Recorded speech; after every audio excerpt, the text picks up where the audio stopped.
এগ্রিকালচারের ফ্যাক্টরটা খুবই ইম্পর্টেন্ট। আপনি যদি এগ্রিকালচারাল ইস্যুসটা দেখেন, বাংলাদেশে পানির সমস্যার নিরসন অতি শীঘ্রই হবে না। এই কারণে হবে না যে এটা খুব কমপ্লিকেটেড বিষয়। স্যার যেটা বললেন, মমতা ব্যানার্জি বলেন, এখন তো আরও কমপ্লিকেটেড হয়ে যাবে। নীতিশ কুমার বিহার থেকে ইন্ডিয়া গভর্নমেন্টের একটা ইম্পর্টেন্ট ফ্যাক্টর। ফলে আপনি ওখানেও বাইপাস করতে গেলে গ্যাঞ্জেস স্ট্রিটিতেও একরকমের হিকাপের সম্ভাবনা আছে। সুতরাং প্রত্যেকটা জিনিসকে চিন্তা করলে আপনার এগ্রিকালচার প্রোডাক্টিভিটি বাড়াতে গেলে Chinese have created an absolutely outstanding scientific innovation agriculture সেক্টরে, যেটা আমি মনে করি বাংলাদেশের জন্য এই মুহূর্তে গুরুত্বপূর্ণ।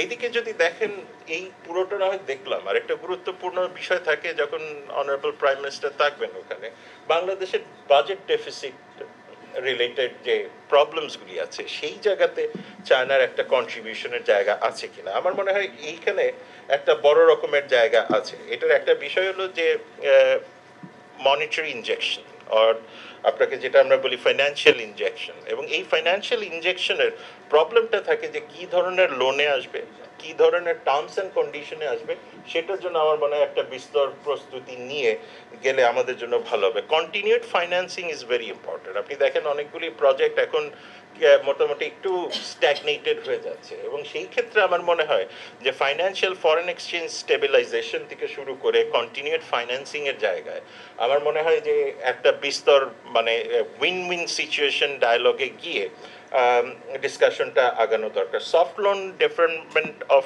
পেমেন্টস, এটাও আমাদের জন্য এই মুহূর্তে খুবই গুরুত্বপূর্ণ।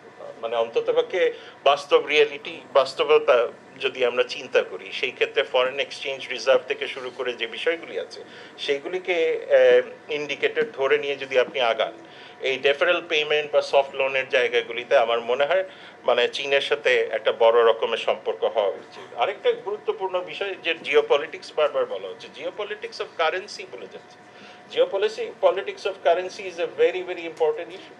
কারণ ডলারের উপরে দেখেন, স্যাংশন রেজিমস দেখেন, ইউএন এজেন্সিসগুলিকে মিসইউজ অ্যাবিউজ করার যে টেন্ডেন্সিগুলি আমরা বারবার দেখছি, সেটার আসলে বড় বড় ধাক্কাটা আসলে লাগে বাংলাদেশের মতো যাদের গ্রোথ মোমেন্টামটা ইজ ভেরি হাই।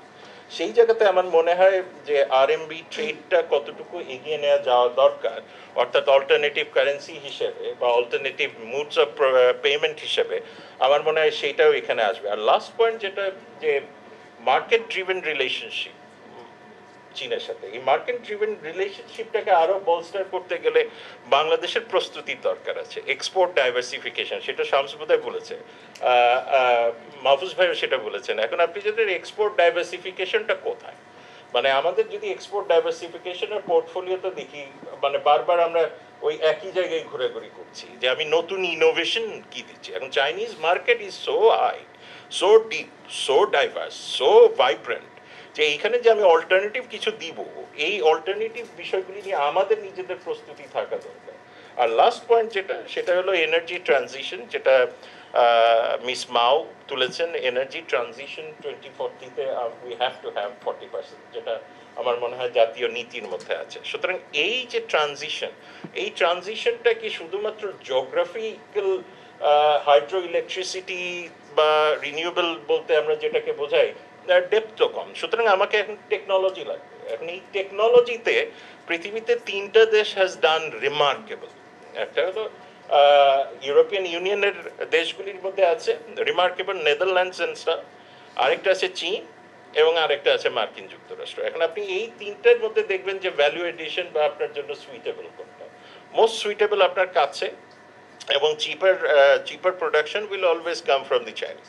কোয়েশ্চেনটা হলো যে আমাদের নেগোসিয়েশনের মধ্যে কি থাকা উচিত। Is it we are going to buy, or we get the technology to be transferred in Bangladesh and we do it?